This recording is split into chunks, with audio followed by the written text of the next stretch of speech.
SG Consultancy Services. Study MBBS in Russia, Philippines, Uzbekistan. నమస్కారం అమ్మా. నమస్తే అమ్మా. అమ్మా, లక్ష్మీదేవి గురించి అందరం ఎక్కువగా మాట్లాడుకుంటూ ఉంటాం. అవునమ్మా.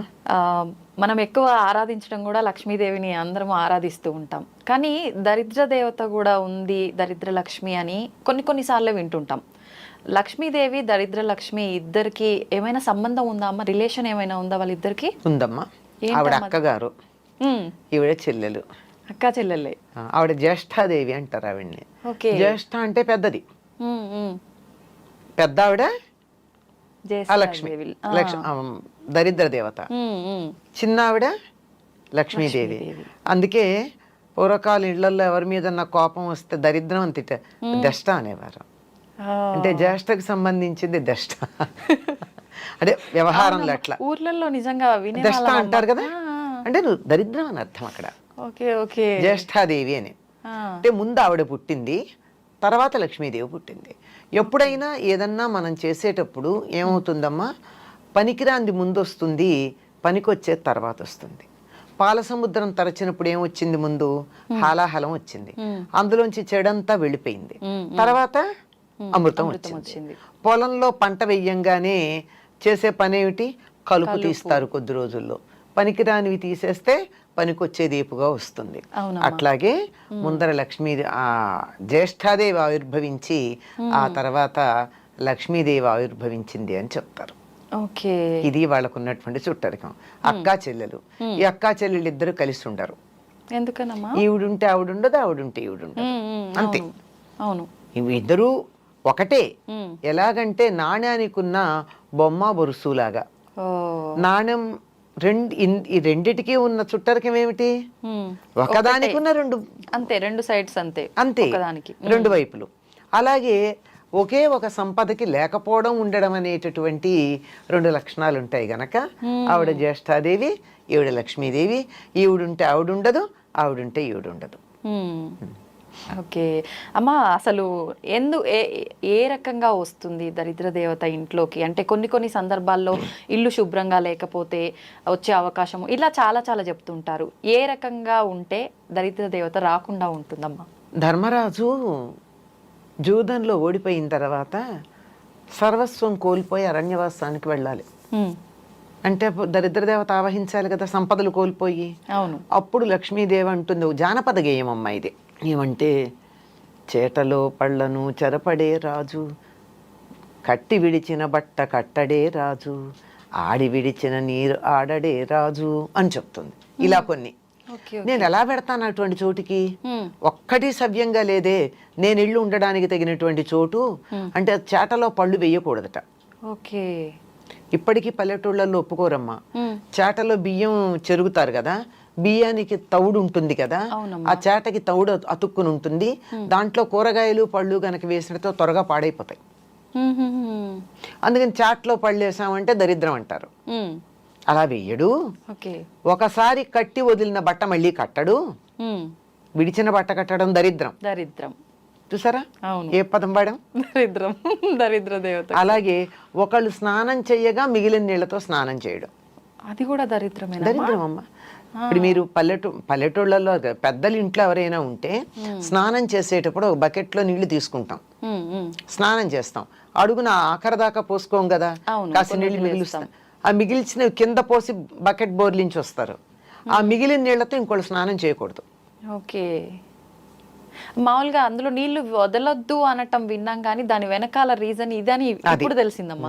కానీ ఆఖరి నీళ్లు పోసుకోకూడదు, ఆఖరి నీళ్లు పోసుకోకూడదు, వదిలిపెట్టకూడదు. కనుక వాటిని కింద పారబోసి వచ్చేస్తాం కదా. అవును. అంటే ఆడి విడిచిన నీరు ఆడడే రాజు అని ఒక జానపద గేయాలు ఇవన్నీ మనకి. ఇవన్నీ ఎక్కడ దరిద్ర దేవత రావడానికి వీల్లేని ప్రదేశాలు ఇవి. అంటే దరిద్రం రావాలంటే ఏం చెయ్యొచ్చు? విడిచి బట్టలు అక్కడ పడేసి మళ్ళీ కట్టుకోవడం, విడిచిన బట్టలు కట్టుకోవడం దరిద్రమే కదమ్మా. కంపు కొడతాయి, పాడైపోతాయి, వాసన వస్తాయి. బట్టలు బోల్డ్, they carry many things with them. అంచేత అవి.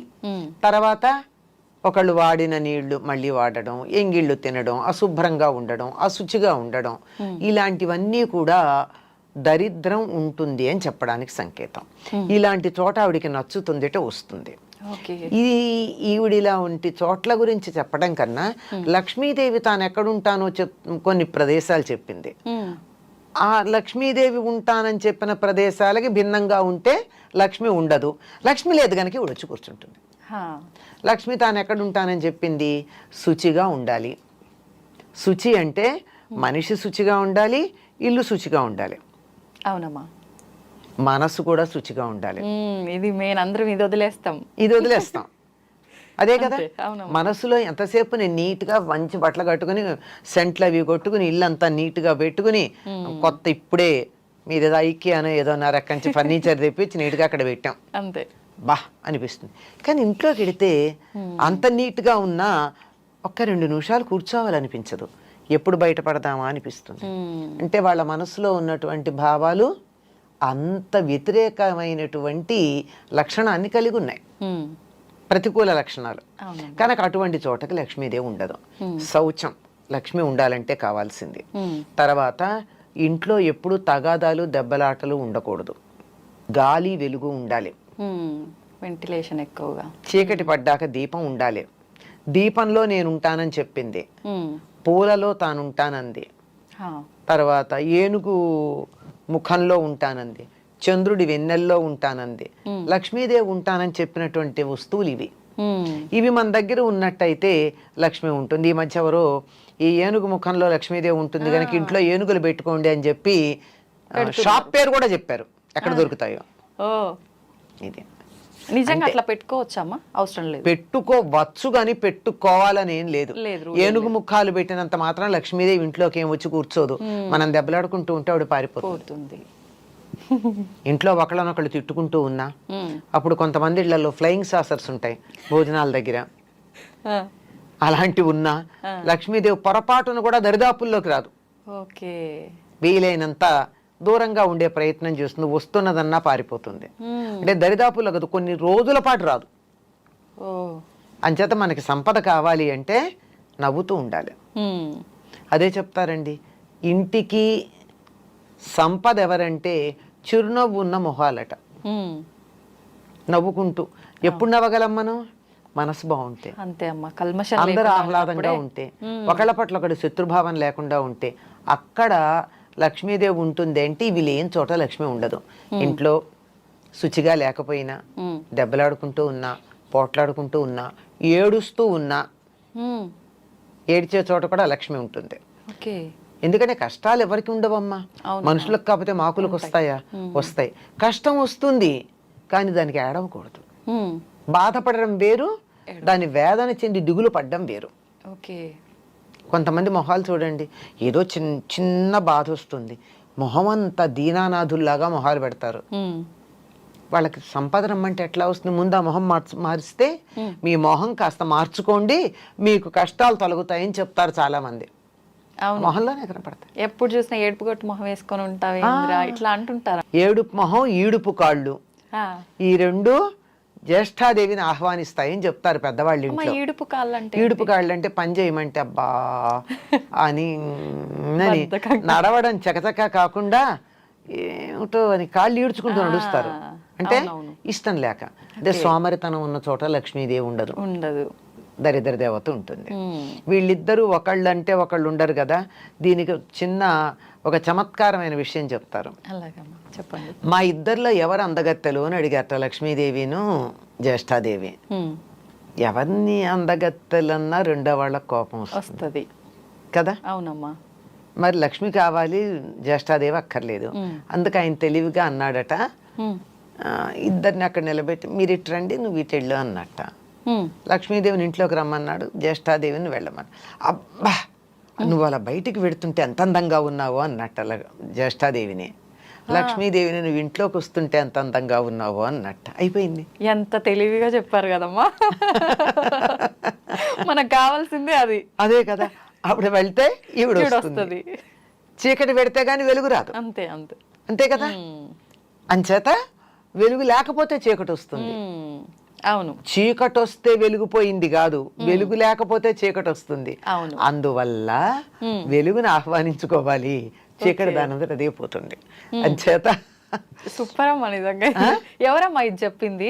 ఏదో ఒక పండితుడి గురించి ఒక కథ చెప్తారు. ఇది ఒక ప్రధానమైన పండితుడు అని కాదు, ఊరికే అసలు తెలివితేటలు ఎట్లా ఉంటాయి అని చెప్పడానికి ఒక పండితుడి పేరు పెట్టి చెప్పినటువంటి లోకంలో ఉన్నటువంటి కథ. చాలా అద్భుతంగా అసలు నిజంగా చెప్పేవారు. ఇలా ఉంటాయి. అంచేత మనకి సంపద కావాలి అంటే లక్ష్మీదేవి లక్ష్మి అంటే డబ్బు అని మాత్రమే అనుకుంటాం మనం. అవునమ్మా. కాదమ్మా, అష్టలక్ష్ములు ధనంతో పాటుగా ధాన్యం, చదువు, ఆరోగ్యం, సంతానం ఇలాంటివన్నీ కూడా లక్ష్ములే. ఇవన్నీ కూడా మనకు అనుకూలంగా ఉండాలి అంటే ఎప్పుడూ మనం ఆహ్లాదంగా ఉండాలి, నవ్వుతూ ఉండాలి, ఇంట్లో గాలి వెలుగు ఉండాలి, శరీరం మనసు కూడా శుచిగా ఉండాలి. ఇవేమీ లేకపోతే అక్కగారు వచ్చి కూర్చుంటారు, అక్కగారు వద్దనుకుంటే ఇవన్నీ ఉండాలి. అంతే. మనం తన కోసం పెద్ద ప్రయత్నాలు ఏం చేయాల్సిన అవసరం లేదు. లక్ష్మీదేవిని ఆహ్వానించాలి, మనకు కావాలి ఇవన్నీ అనుకుంటే ఆటోమేటిక్ గా వెళ్ళిపోతుంది. ఇందులో ఏదన్నా డబ్బు పెట్టి చేయాల్సిన పని ఉందమ్మా? లేదమ్మా. నవ్వుతూ ఉండడానికి డబ్బు అక్కర్లేదు కదా. లేదు, మనసు ప్రశాంతంగా ఉంచుకుంటే సరిపోతుంది. ఇల్లు శుచిగా పెట్టుకోవడానికి డబ్బు అక్కర్లేదు కదా. అవును. పోట్లాడుకోకుండా ఉండడానికి డబ్బు అక్కర్లేదు కదా. తిట్టుకోకుండా ఉండడానికి డబ్బు అక్కర్లేదు కదా. ఏడవకుండా ఉండడానికి డబ్బులు అక్కర్లేదు కదా. ఇవేమీ డబ్బులు అక్కర్లేకుండానే మనకి లక్ష్మి వచ్చేటటువంటి సాధనాలు. అంతే, మనం రూపాయి ఖర్చు చేయాల్సిన అవసరం లేదు. కానీ చాలా మంది ఇవన్నీ జరగాలంటే ఈ రెమెడీ చేయాలి, ఆ రెమెడీ చేయాలి, ఇలాంటివన్నీ చెప్తుంటారు కదమ్మా. అసలు ఇవన్నీ వర్కౌట్ అవుతాయా? అవ్వవని అనిపిస్తుంది ఇప్పుడు మీరు చెప్పినవన్నీ వింటే. ఇవన్నీ ఈ లక్షణాలని తీసుకొచ్చే సాధనలకు మనకు వస్తాయి అంతే. ఓకే. ఇప్పుడు మీరు ఈ జపం చేస్తూ కూర్చోండి అంటే తిట్టకుండా ఉంటారు, అంతసేపు చాలదు. అంతే అంతే కదా. ఏదో దేవుడు పూజ అనగానే జపం చెయ్యాలి అంటే శుచిగా ఉంచుకుంటారు కదా మిగిలిన సమయానికన్నా. ఇలా ఉపయోగపడతాయి. లక్ష్మీదేవి రావడానికి కావలసినటువంటి వాతావరణాన్ని కల్పించడానికి ఉపయోగపడతాయి. ఆ వాతావరణం మంత్రం లేకుండా కూడా మనం కల్పించుకోవచ్చు. అంటే మంత్రాలు వద్దని కాదు, వాటికి శక్తి లేదు అని చెప్పట్లా నేను. అవన్నీ చెయ్యలేకపోయినా ఇలా ఉంటే వస్తాయి. చేయగలిగితే చేసుకోవచ్చు, చేయలేకపోతే విచారం అవసరం లేదు. మళ్ళీ మంత్రం అంటే మనం చెప్పే విధానం అటు ఇటు అయినా కూడా మీరు ఇందాక అన్నట్టు అర్థాలు మారిపోతున్నాయి. దానికన్నా మనం ఇదంతా మీరు చెప్పినట్టు చేసుకోవడమే బెటర్. హాయిగా ఉండండి. అంతే అంతే. లలితా సహస్రనామంలో ఒక నామం ఉంది అమ్మవారి గురించి, సుఖారాధ్య అని ఉంది. సుఖంగా ఆరాధించబడేది. సుఖంగా ఆరాధించేదానికి ఎందుకు కష్టపడతామమ్మా? అమ్మవారి ఆరాధన సుఖంగా చేసుకోవచ్చుగా. అంతే, హాయిగా చేసుకోవచ్చుగా. కష్టపడి ఎందుకు చెయ్యాలి?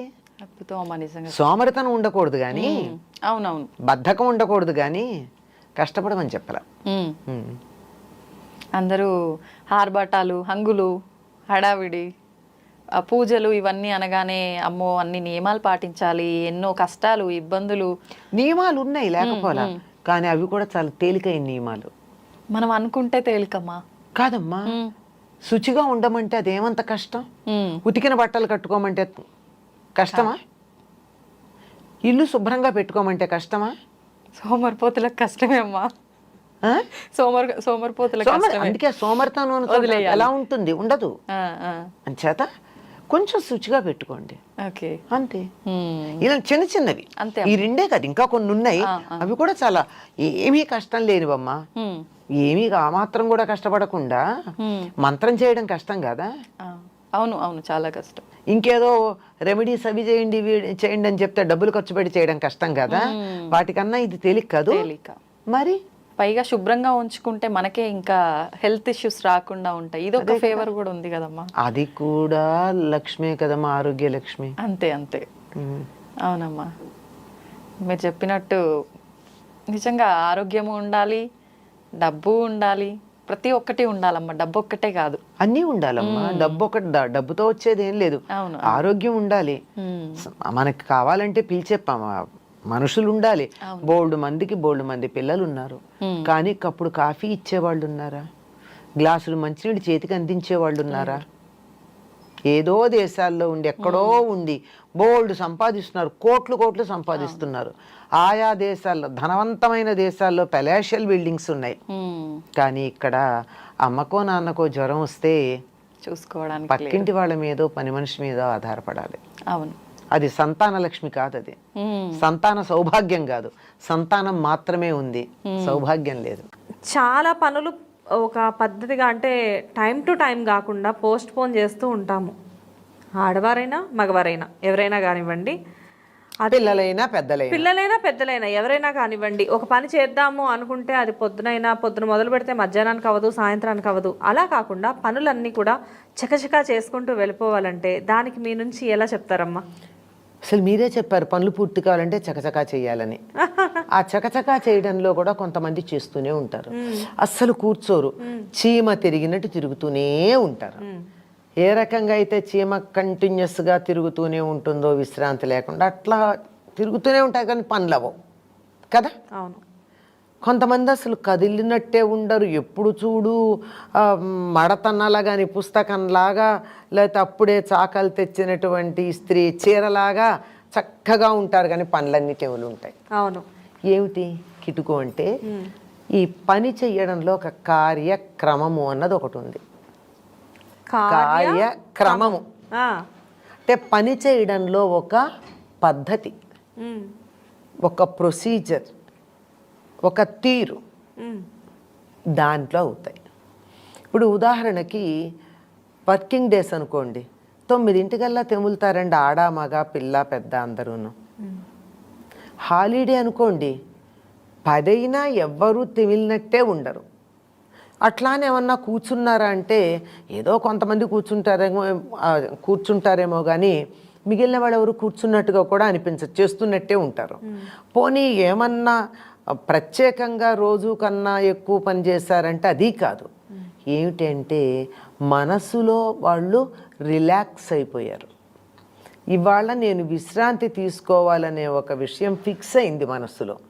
ఆ ఫిక్సేషన్ వల్ల అదంతా అలా నెమ్మదిగా, తొందర ఏమిటి అనే భావన ఒకటి ఉంటుంది, దానివల్ల నెమ్మదవుతుంది. అంతకన్నా మరొక కారణం కాదు. అయితే దీనికి కొంతమంది పాపం అది వర్కింగ్ డే అవని హాలిడే అవని తొందరగా తెమలేకపోతారు. ఎప్పుడు ఆలస్యమే. ఇంట్లో పిల్లలు నాకు స్కూలుకు టైం అయిందని గొడవ పెడుతూ ఉంటారు, ఈవిడ ఆఫీస్కి లేటుగా పెడతారు, భర్త ప్రతిరోజు నాకు ఆఫీస్కి నీ వల్ల లేట్ అయిందంటూనే ఉంటాడు.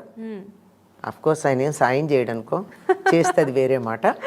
అది ఇలాంటివన్నీ జరుగుతూ ఎందుకుంటాయంటే చేద్దామనుకున్నటువంటి పనికి ఒక క్రమ పద్ధతి లేదు. ఉదాహరణకి ఒక చిన్న ఉదాహరణ చెప్తా ఆడవాళ్ళ విషయంలో. ఉదాహరణకి స్టవ్ వెలిగించి మూకుడు పెట్టి నూనె వేసి అప్పుడు పోపు సామాన్లు వెతుక్కుంటారు. తీరా చేస్తే అందులో ఆవాలో జీలకర్ర లేదు, ఇంట్లో ఉన్నాయి, ప్యాకెట్ కట్ చేసి ఇందులో పోయాలి. ఈ లోపల మాడిపోదు అది, అందువల్ల స్టవ్ ఆపుతారు. ఈ వెలిగించటం ఆపడం అనేటటువంటిది పొద్దున 1 నిమిషం కూడా కౌంట్ అవుతుందా అవదా? ఖచ్చితంగా. పొద్దున పూట చేసే ప్రతిదీ కౌంటే కదా అది. అందువల్ల అన్నీ సిద్ధం పెట్టుకుని చేసుకోవాలి. ఏమేం చెయ్యాలి, చాలామందికి త్వరగా తెమిలేటటువంటి వాళ్ళ ప్రణాళిక గనక చూసినట్టయితే రేపు మనం ఏం చేసుకోవాలి అన్న దాన్ని వీలైనంత వరకు ముందు రోజు ఆలోచన చేస్తారు. ముందు భౌతికంగా చేయడం కన్నా ఏ పనైనా మానసికంగా చేసేయాలి. ప్రణాళిక, ఓ బ్లూ ప్రింట్ తయారవ్వాలి. ఇదిగో ఇది వండాలనుకుంటున్నాం, ఇది చేయాలనుకుంటున్నాం, ఇది ముందు ఇది తర్వాత, అది తర్వాత. వంట ఏది ముందు స్టవ్ మీద పెట్టాలి, ఏది తర్వాత పెట్టాలి, ఏది ఎక్కువసేపు ఉడుకుతుందో దాన్ని ముందు పెట్టుకోవాలి నెమ్మదిగా, త్వరగా అయిపోయేదాన్ని తర్వాత. ఇది ప్లాన్ ఉండాలి కదా. లేకపోతే త్వరగా అయిపోయేదాన్ని ముందు పెట్టి పక్కన పెట్టేసాం, అది చల్లగా అయిపోతుంది. నెమ్మదిగా అయ్యేది పెట్టాము, ఆఫీస్ టైం అయిపోయినా అది ఉడకదు. అంటే ఇది ఉదాహరణ. వంట అయితే బాగా అర్థమవుతుందనే ఉద్దేశంతో చెప్పా. అట్లాగే ఇందులో పూజా భాగం ఉంటుంది, ఈ ఇంటి పనులన్నీ ఇందులో భాగంగా ఉంటాయి. పిల్లలు కనుక చిన్నవాళ్ళు అయితే వాళ్ళ పుస్తకాలు సర్దడం, వాళ్ళ హోంవర్కులు చూడడం, వాళ్ళకి వాటర్ బాటిల్ సర్దడం దగ్గర నుంచి. అందుకని ఏం చేయాలి, ముందు రోజే రేపేం చేస్తామన్నది ప్లాన్ వేసుకుని వీలైనంత వరకు పిల్లలకి పెద్దలకి ఇంట్లో వాళ్ళకి పనులని అప్పచెప్పేయాలి. వాటర్ బాటిల్స్ పట్టేది నువ్వు, టిఫిన్ డబ్బాలు రెడీ పెట్టేసేది నువ్వు, నేను నింపుతాను. ఎవరి డబ్బా వాళ్ళకి రెడీ పెట్టుకో, నీ బ్యాగ్ సర్దుకున్నావా లేదా, నీ బ్యాగ్ సర్దుకున్నావా లేదా, ఇవన్నీ చెప్పడంతో పాటు తన బ్యాగు తను కొట్టుకోవాల్సిన బట్టలు కూడా సిద్ధంగా పెట్టుకుంటే హడావుడి పడాల్సిన పని ఉండదు కదా. అంటే ఇంట్లో భారం అంతా ఒక్కళ్ళ మీదే వేసుకోకుండా తలా ఒక పని పంచుకోవడం వల్ల శ్రమ చెప్పాలి పంచుకోవడం కూడా కాదు. సాధారణంగా పంచుకునే సద్బుద్ధి ఉన్న వాళ్ళు తక్కువ మంది. అంచేత వాళ్ళకి అలాట్ చెయ్యాలి, ఈ పని నీది, నువ్వు నాకు చేసి అందించాలి అని చెప్పి ఇంట్లో వాళ్ళందరినీ ఇంటి పనులో భాగస్వాములుగా చెయ్యాలి. వాళ్ళు భాగస్వాములే కదా, బాధ్యత కలిగిన వాళ్ళుగా చెయ్యాలి. రెస్పాన్సిబిలిటీ అప్పచెప్పాలి. నీకెందుకు నేను చేస్తా, నువ్వు బాగా చెయ్యు, నేను కూర తరిగిస్తాన్ని భర్త తోడు వచ్చాడు అనుకోండి, సహాయం మీరు కూర చిన్న మొక్కలు పెద్ద మొక్కలు తరుగుతారు, నాకొద్దు, సమానంగా ఉండవు అని అన్నదనుకోండి, జన్మలో రాడు మళ్ళీ. అవును, పర్వాలేదు, హెచ్చు తగ్గులు తడిగాడు మునిగిపోయింది, వాళ్ళకి ఇలాగే ఉండండి. ఒకవేళ ముక్క ఉడకలేదనుకోండి, పెద్ద ముక్క, ఏమిటంటే పెద్ద ముక్క అయింది కదండి, రేపు సమానంగా తరుక్కుంటే బాగా వస్తుందని చెప్పేస్తే అయిపోయాయి. ఆ మాత్రం చిన్న ఓర్పు లేకపోవడం వల్ల అవతల వాళ్ళు చేసే పని నేను చేసినంత పర్ఫెక్ట్గా ఉండాలనుకోవడం వల్ల నేనేం పర్ఫెక్ట్ కాదు అయినా అనుకుంటాను నాకు నేను, అట్లా అనుకోవడం వల్ల ఇతరులని ఇన్వాల్వ్ చేయకపోవడం వల్ల నేనే super human, super woman, super mom అని అనుకోవడం వల్ల జరుగుతూ ఉంటాయి. హాయిగా పనులను అందరికీ అలాట్ చేయాలి, డెప్యూట్ చేయాలి, చేసి సూపర్వైజ్ చేయాలి, ప్లాన్ చేయాలి. దానికోసం ప్లానింగ్ అవసరం. ముందు మనసుతో పని చేయండి, శరీరంతో చేసేటప్పుడు తేలికవుతుంది. ఇది ముందు చాలా పప్పు లాంటిది ఉడకాలనుకోండి, ముందు పెట్టండి. ఏ బీరకాయ కూర లాంటిది అనుకోండి, క్షణంలో మగ్గిపోతుంది, తర్వాత చెయ్యండి. ఇలాంటి వాటిని ప్లాన్ చేసుకోవడానికి పెద్ద మేధా సంపద అక్కర్లేదు, అనుభవం చాలు. కానీ ఇక్కడ కూడా చాలామంది కన్ఫ్యూజ్ అవుతారు, స్టవ్ వెలిగించి కూర తరగడం మొదలు పెడతారు. అవును, అంటే అది వాళ్ళ మీద వాళ్ళకున్న కాన్ఫిడెన్స్ ఏమోనమ్మా, నేను నూనె కాగేలోపు కూరగాయల ముక్కలు తరిగేసేస్తానని. ఆ కాన్ఫిడెన్స్ ఉండి తరగలిగితే బెండకాయ లాంటి వాటిని తరుక్కుంటే పర్వాలా, మరి అరటికాయో బీరకాయో చెక్కు తీయాల్సినవో అయినప్పుడు ఇబ్బంది అవదా? దాన్ని బట్టి కాన్ఫిడెన్స్ ఉండి చెయ్యగలగడం వేరు, అయోమయంగా చేయడం వేరు. అవును, అయోమయంగా చేసేటప్పుడు ఇబ్బంది అవుతుంది. కనుక వీటన్నింటినీ కూడా ముందు ప్రణాళికాబద్ధంగా ఉండాలి. Involve every one, depute the work, allot properly. ఇది చాలా ఇంపార్టెంట్. ఇవి ఉన్నప్పుడు పనులన్నీ అవుతాయి. నేను ఒక్కదాన్నే కాదు చురుకుగా ఉండడం, ఇంట్లో అందరూ ఉండాలి. ఈ ఇల్లు నా ఒక్కదాని మీద నడుస్తుంది అనేటటువంటి ఒక అహంకార భావన వదిలిపెట్టిన తర్వాత బ్రహ్మాండంగా నడుస్తుంది.